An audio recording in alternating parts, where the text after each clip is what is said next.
آپ کو ایک بار پھر ویلکم کہتے ہیں سیویئر چرچ کی ایوننگ میٹنگ کے اندر جو سنڈے کو ہوتی ہے. خداوند آپ سب کو بڑی برکت ہے جو ہمیں لائیو یا ریکارڈڈ سن رہے ہیں. آئے اپنے سر کو جھکاتے ہیں اور خداوند کے حضور چلتے ہیں. ہاللیلویہ. اس کی حضوری کے اندر انٹر ہوتے ہیں. ہاللیلویہ. او میرے یسوع میں تیرا شکر کرتا ہوں خداوند کہ تو نے ایک بار پھر ہمیں یہ موقع دیا ہے کہ ہم تیری حضوری میں آ سکیں میرے یسوع, اور اپنے سروں کو جھکا سکیں اور تیرے پاس آ سکیں, تجھے دھنیہ واد کہہ سکیں. او ہاللیلویہ جیسس, تیری اس او زبردست پریزنس کے اندر آ سکیں خداوند. ہاللیلویہ. او آج تو ہمیں گائیڈ کر, آج تو ہمیں لیڈ کر, مجھے گائیڈ کر اور مجھے لیڈ کر. او ہاللیلویہ جیسس. میں او آج ہماری زندگیوں میں او ہاللیلویہ کوئی چیز ایڈ ہو خداوند. ہاللیلویہ. ورشپ کے دوران خداوند, ہاللیلویہ کلام کے دوران کوئی چیز ایڈ ہو ہماری زندگیوں کے اندر خداوند. او میرے یسوع, ہم اپنے آپ کو خاکسار کرتے ہیں خداوند, ہمبل کرتے ہیں خداوند. او ہاللیلویہ جیسس. او ہماری ایگوز کو خداوند ہاللیلویہ ہم توڑتے ہیں میرے یسوع. او ہاللیلویہ جیسس. ہاللیلویہ. او میرے خداوند ہاللیلویہ جیسس. تو ہی بادشاہوں کا بادشاہ ہے. او تو ہی خداوندوں کا خدا ہے. ہاللیلویہ جیسس. ہاللیلویہ. او ہاللیلویہ جیسس. ہاللیلویہ جیسس. او تیرا شکر ہو خداوند. ہاللیلویہ جیسس. او میں تیری حضوری میں آتا ہوں خداوند. ہاللیلویہ. او اپنے ہاتھوں کو اٹھاتے ہوئے کہتا ہوں خداوند ہاللیلویہ کہ مجھے تیری ضرورت ہے, مجھے تیری ضرورت ہے, مجھے یسوع تیری ضرورت ہے. ہاللیلویہ. او تیرے بغیر میں کچھ بھی نہیں ہوں خداوند. یہ تیرے خاص لوگ ہیں خداوند. ہاللیلویہ. او تو ان کے لیے بیسٹ چیزیں رکھتا ہے خداوند. ہاللیلویہ. او تو لیفٹ اوورز نہیں رکھتا خداوند. ہاللیلویہ. بلکہ تو بہترین چیزوں کا انتظام اپنے لوگوں کے لیے کرتا ہے خداوند. تو اسی طریقے سے آج ہم بہترین طور سے ورشپ کر سکیں خداوند. ہاللیلویہ. تیری حضوری میں بہترین طور سے او پرستش کر سکیں, جو پرستش جو تجھے پسند آئے, وہ پرستش او جو خدا جس پہ تو کان لگا ہے میرے یسوع. ہاللیلویہ. ہاللیلویہ. ہاللیلویہ. ہاللیلویہ جیسس. او تو قدوس ہے, تو جلالی ہے میرے یسوع. ہاللیلویہ. آج تو ہمیں چھو, ہمیں پاک کر خداوند. ہاللیلویہ. او ہماری زندگیوں کے اندر خداوند ہاللیلویہ تیرا نام جلال پائے, تیرا نام جلال پائے, تیرا نام جلال پائے میرے یسوع. میں تیرا شکر کرتا ہوں, میں تیرا شکر کرتا ہوں میرے یسوع. ہاللیلویہ. ہاللیلویہ. ہاللیلویہ. ہاللیلویہ جیسس. میں تیرا شکر کرتا ہوں. ہاللیلویہ جیسس. ہاللیلویہ جیسس. او ہاللیلویہ جیسس. ہاللیلویہ جیسس. میں تیرا شکر کرتا ہوں. آج کے خادم بندوں کو تیرے ہاتھ میں رکھتا ہوں, اپنے آپ کو او اس کلیسیا کو, ساری ٹیکنالوجی کو تیرے ہاتھ میں دیتا ہوں میرے یسوع. او آج ہمیں تو بلیس کر میرے یسوع. تیرے یسوع نام میں مانگ لیتے ہیں, آمین. پرستش کا آغاز کریں گے زبور 46 کے ساتھ. رب سادہ زور ہے, نالے ساڈی ہے پناہ. رب سادہ زور ہے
hallelujah, Jesus. Oh, hallelujah, Jesus, hallelujah. Hallelujah, Jesus, hallelujah, Jesus, hallelujah, Jesus. اس سارے کیوٹک دنیا کے اندر جو بھی کیاس چل رہا ہے ابھی پینڈیمک کے تھرو، کرونا وائرس کے تھرو، ہمیں ایک چیز بالکل یقین میں آ گئی ہے کہ خداوند ہی خدا ہے.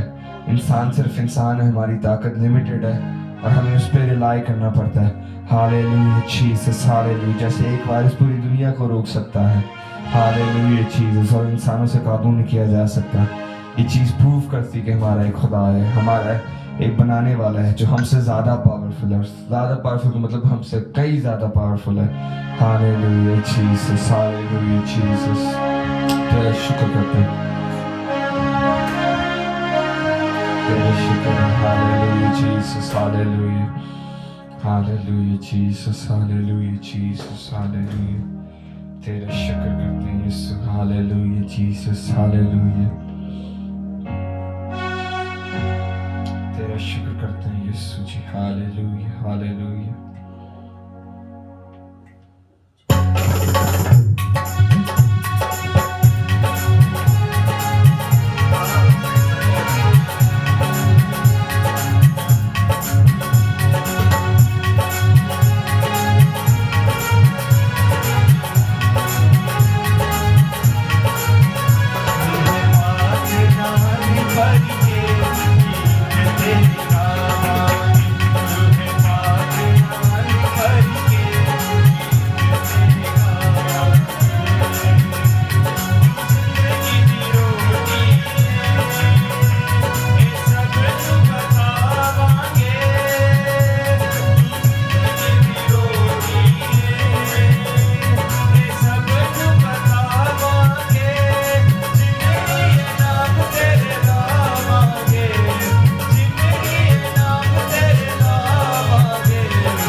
Jesus, hallelujah, Jesus, hallelujah.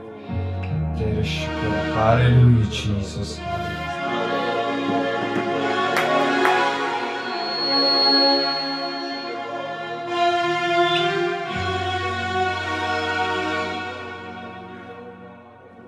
Tera shukr, hallelujah, mere Yesu. Tera shukr, hallelujah, Jesus, hallelujah, Jesus. Tera shukr, hallelujah, Jesus, hallelujah. Hallelujah, Jesus, hallelujah, Jesus. Tera shukr, hallelujah, Jesus, hallelujah.